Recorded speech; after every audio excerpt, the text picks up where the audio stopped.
Irang adumak chathaduna leiragadi brain drain taukiba yabagi akiba leire 𝐂𝐑𝐀 Hauzik leiriba Irang asi athubada loisindrabadi atopa lamda brain drain taukiba yabagi akiba leirakle haina MLA khumuksam 𝐂𝐑𝐀 na phongdokre Thangmaiban ASigi MLA 𝐂𝐑𝐀 na wafam asi masagi anaba amana maram oiraga Jenims ta layeng liba Sangai Express ki senior sub editor Sanauzam Surjesorda Selgi tengbang kusinaraba matungda paumisingda phongdokhibani State asida hauzik mayok nariba Irang asigi matangda 𝐂𝐑𝐀 haiki hauzik leiriba Irang asi athuba matamda loisindrabadi brain drain taukiba yabagi akiba leirakle mahakna hai manipurda athuba matamda santi amasung waroisin purakpa ngamba oirasanu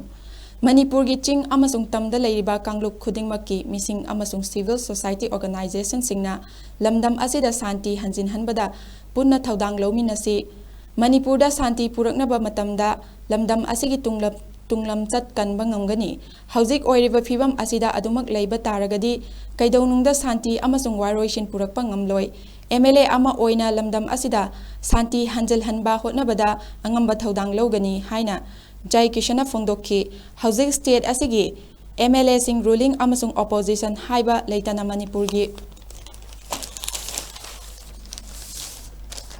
Apunba saktam kaidanaba mana ngamba thakta kanna thabak tawminari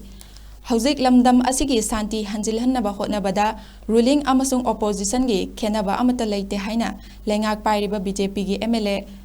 asina phongdokhi 𝐂𝐑𝐀 hai mahakna politics ta khongda dringaidagi hauna lamdam asida paumi oina thabak tawduna ahing nungthil nungju nungsa khaidana kathokpa amaga loinana thabak tawduna lakliba paumi singna ana ayek yaurakpa matamda angamba selgi matengsing panglaga lakli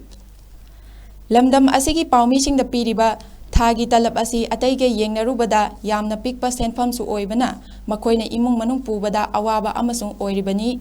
asiguma wana leijariba paumi singna ana ayek yaurakpa matamda sel leitabagi awatpa kaya ama mayoknai asigumba awaba matam asida mahaki maikaidagi yamba yamdaba mateng kharada oirabasu panglaga lakhibani lamdam asigi paumi singna ana ayek yaurakpa matamda adumak pau pibirau mahakna khangdabadagi amadi pau tadabadagi mateng pangkhidaba kaya amasu leiramgani adubu chingnaba leitana adumak pau pibirau